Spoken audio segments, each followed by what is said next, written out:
back in the changing room. Hey! Hello, listeners. We are back by popular demand. We have been off of the airwaves for quite some time, and our fans have been writing in droves. Lots of emails have come in. People checking in, making like, where have we gone? Where have they gone? Where are they? They've been calling for us. So, fans, listeners, we are back. We are undoubtedly a little bit rusty. We'll apologise for that up front. But like everyone out there, it's been a very challenging few weeks, 6 to 7 weeks that have gone by. I'm pleased to report, I called up the boys earlier. We're all still with our partners. I hope you out there, it's not getting too tough in the confined space with your loved ones. Some days are better than others. So I'm joined with Rikki Pelligrini. How are you, Rick? I'm not too bad, thanks, Jimmy Ferguson. You know, well said there, I think. Just going a bit mental, but I'm sure everyone's in the same boat. And looking forward to, hopefully, a little bit of football on the horizon. So I think that kind of is a good timing to get our poddy back out there, mate. Yeah, it can't come soon enough. And then all the way from LA, it's the man on the ground. His ship has been docked. He can't go anywhere. It's Captain Hey, talking about floating the boat. Yeah, I'm not on my boat right now, but in quarantine, you know how it is. Yeah, it's all a bit weird, isn't it? The beard looks amazing. Having to get up at 4 a.m. in the morning to watch a Premiership game. Kind of miss it in a weird way. I bet you've been trying to keep the seagulls off that ship as well, have you? Or? Yeah, shit everywhere, mate. Bloody sea lions waking you up in the morning as well. It's just tragic. Oh, those sea lions, blimey. Yeah, the beard looks amazing. For our listeners, Captain has grown a fabulous beard. We'll have to post something online. Actually, I think I got some seagulls nesting in it right at this very moment. It's amazing. It's like two-tone, mate. It looks like a young Roy Keane. It looks like a badger. It does look like Roy Keane. You got some seagull shit on the front there. Yeah. That's basically what it is. It's like seagull skids.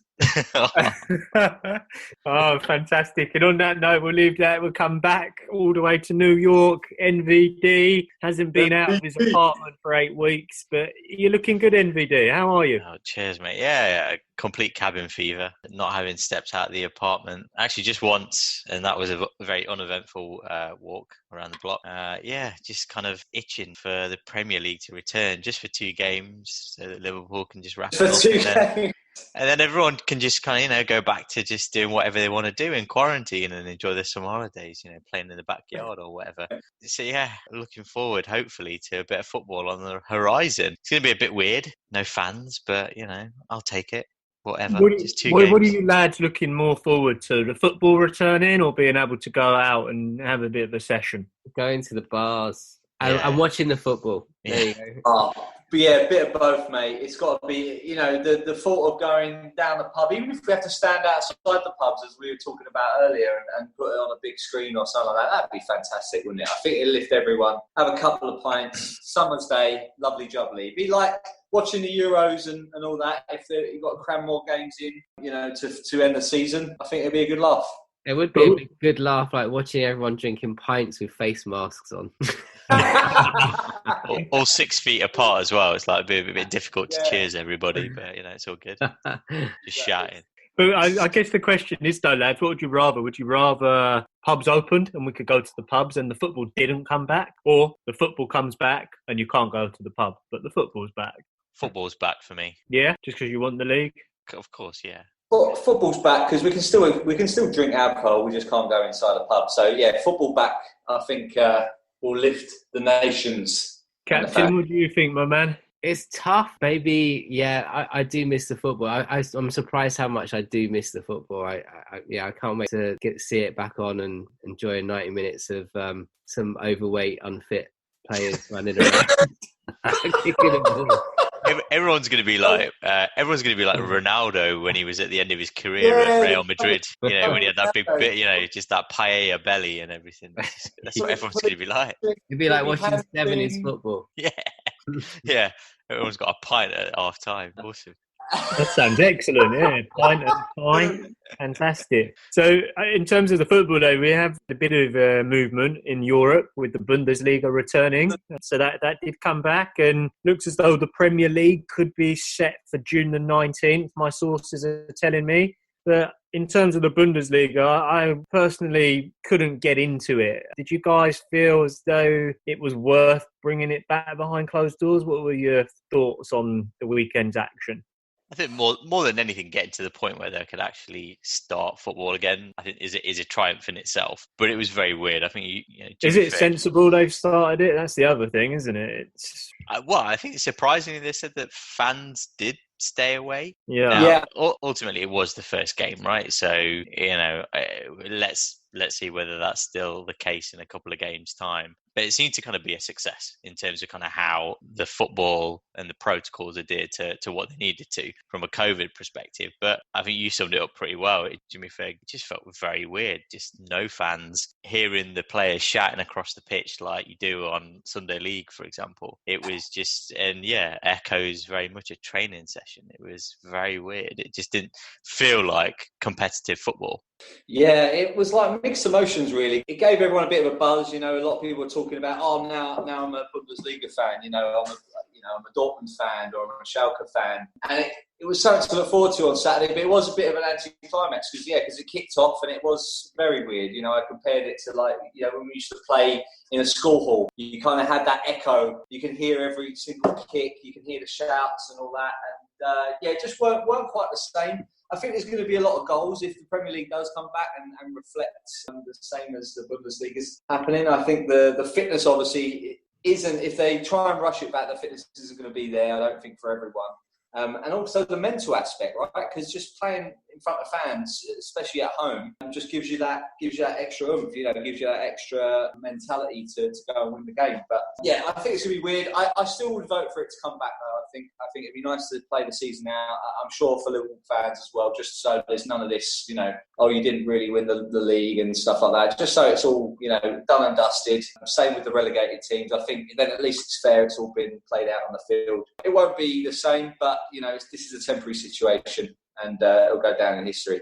Do you feel like the players were actually giving it their all? Were they making the tackles they usually make, or was there a little bit of standing off and not going in for a tackle, not wanting to get too close to one another? Was there any of that psychological taking place? I see what you're saying now. I didn't really recall. I was watching the Dortmund game. I didn't see too many crunching tackles, actually, and I don't think that's anything to do with the distancing or anything like that. But I think you're right. Maybe the edge isn't quite there yet. It is the first game. I'm sure maybe as games go through and as it's more important, because in the Bundesliga it's actually quite close up at the top, isn't it? I think it's the top 6 teams can still win win the league. They're not far off each other. So maybe as the league draws to an end, the last few games, maybe we'll see a bit more of that competition. But yeah, I mean, look at the scores as well. Obviously there was a lot of goals, 4-0 for Dortmund. But yeah, I'm yet to see whether it will have that same competitive edge. Yeah, I mean, in terms of the goals, it wasn't like there was a huge amount in every single game. There's a couple of 0-0s in there. There was a 1-1 in there.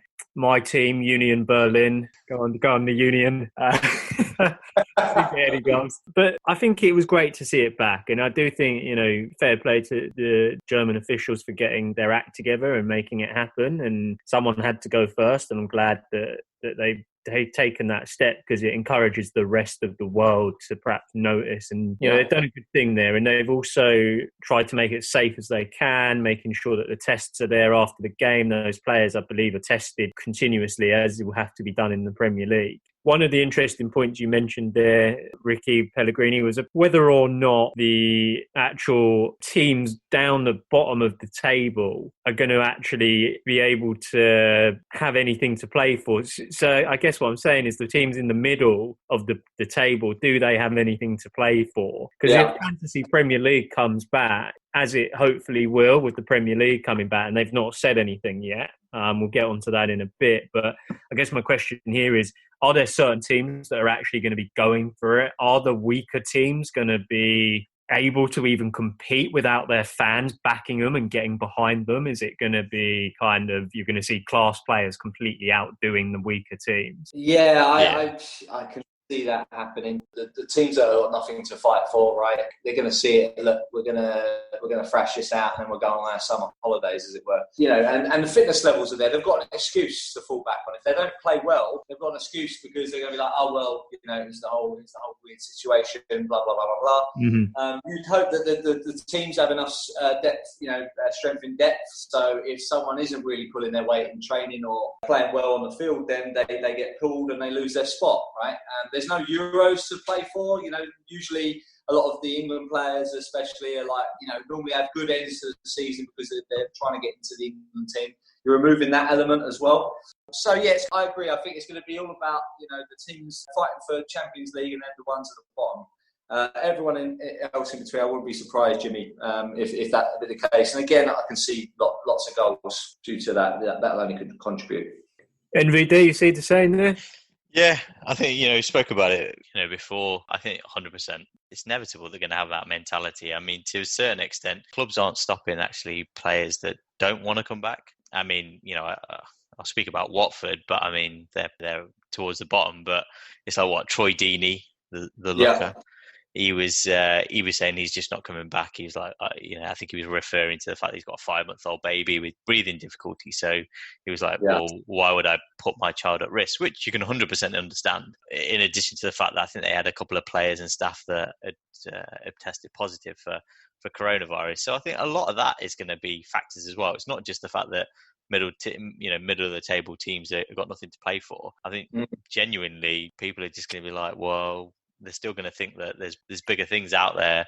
Well, I'm not really that focused on football. So that's 100% going to have an impact from an FPL perspective. I think you have to focus on the top 6, to be honest, and then maybe take a punt on a couple of players in the bottom half of the table. But I think it's more so about kind of Champions League places at the moment than relegation. Yeah. Teams like Watford, Mariappa tested positive for coronavirus. He did, yeah. But I think Watford they're sitting in 17th. There's no point coming back and not going for it. If we're going to have the Premier League come back, these teams have got to go for it. They've got to get themselves out of the relegation zone. But if we think it's going to benefit teams in the top half, I mean, captain, is it going to be the catalyst for Spurs to actually get themselves back up the table?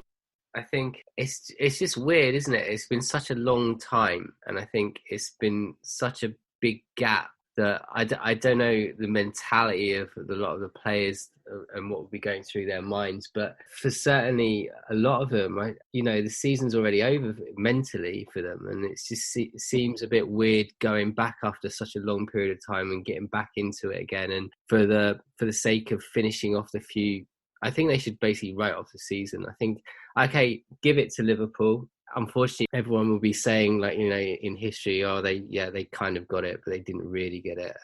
But I just think it's past and gone. And I think it'd be a lot of pretty bad games. But it'd be funny. I think the games would be quite amusing to watch. I think it will. I think you're absolutely right. It's almost like the the Spurs Liverpool game, the Champions League final. It was quite flat, right? And it was kind of like exactly. That's what the end of the season was. Yeah. No, it was exactly. It was quite an uneventful game, for a Champions League final play. Because there was such a gap between I think it was like 3 weeks. 3 weeks is nothing, right? I think the Premier League's been, the last game was 11 weeks ago, maybe. Yeah. So it's going to be pretty poor. It's probably almost going to be like watching not even the Championship, I'd say League One, to be fair. Yeah, exactly. And interestingly, if you look at Bundesliga from the weekend, the bottom 7 teams, none of them won. So it did seem to favour the teams at the top that had stuff to really fight for towards the end of the season. Could be something we see in the Premier League, but focusing our attention on the Premier League, and I think, like myself, we're all very eager and keen to see it come back. And whatever happens, happens. It's just going to be great to see our teams back out there and a bit of football. So, in terms of Premier League, from a fantasy perspective, what do we think is going to happen? Are they going to open this up? I mean, personally, I spoke about this earlier, but I think they should give us free transfers until the first game happens. I think they'll have to. Yeah, that's fair. Exactly, yes. So we've already passed, game week 38 now, and you could have made transfers on each and every one of those